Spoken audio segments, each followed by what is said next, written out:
For a webinar today, I just want to introduce that idea of paying attention to that sequencing of events to take advantage of stuff you're already doing with your dog. So the example I've got here on this slide is Nick um, really liked to eat the apples that fell from my apple tree. So I'm looking out right now through my picture window at my Granny Smith apple tree. It's just starting to get leaves on it, and it's going to have hundreds and hundreds of apples later in the year. So what would happen is overnight, some of those apples would fall off the tree. The wind would blow, they'd be ripe, they'd fall on the ground. And when I'd let Nick out to my fenced backyard in the morning for his first potty break, he would tend to just eat those apples. He likes them. It was really exciting, and he never got sick from them. So Nick's apple eating was a part of our morning routine quite reliably. And then I realized I really could use that predictable moment of joy. He's going to go eat those apples and put something novel in front of it. So this was when Nick was a little bit younger. I'm using it as an example of this pairing. He didn't have any interest in toys of any kind, actually, when he was younger. And I really sort of wanted to be able to play Frisbee with him. And I would show him a Frisbee. This one happened to be a canvas Frisbee, just a small fabric one. And he didn't even notice it. He didn't have any interest in it. He barely looked at it.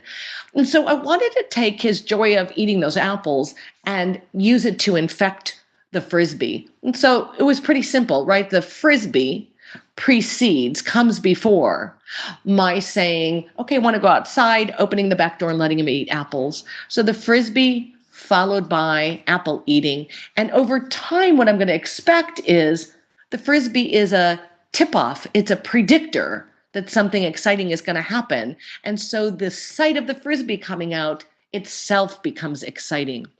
So that idea of just taking advantage of something that was already thrilling in Nick's daily routine and putting something in front of it. Also on this topic, and I've talked about this before, but I want to really bring it up here because it's even more critical, I think, for our seniors.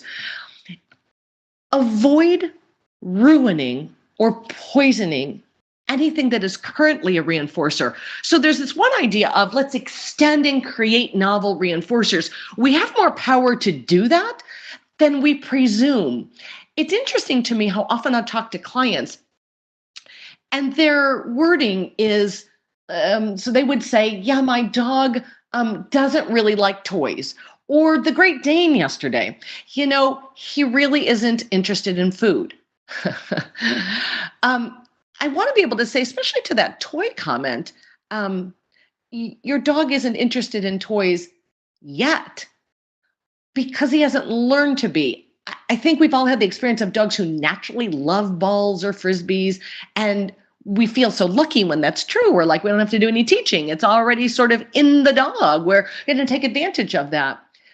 But it neglects how much power we have as trainers to create interest in things.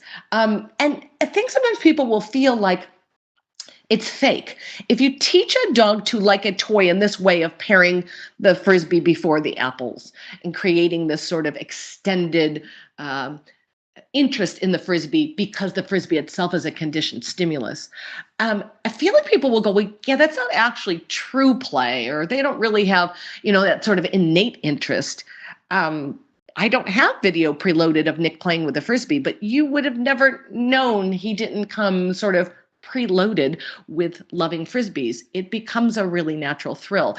So this idea of we can extend reinforcers, but beyond that, right? We at least want to say, whatever your dog considers a thrill, a reinforcer, something that is engaging for them, we really need to take care not to ruin those reinforcers.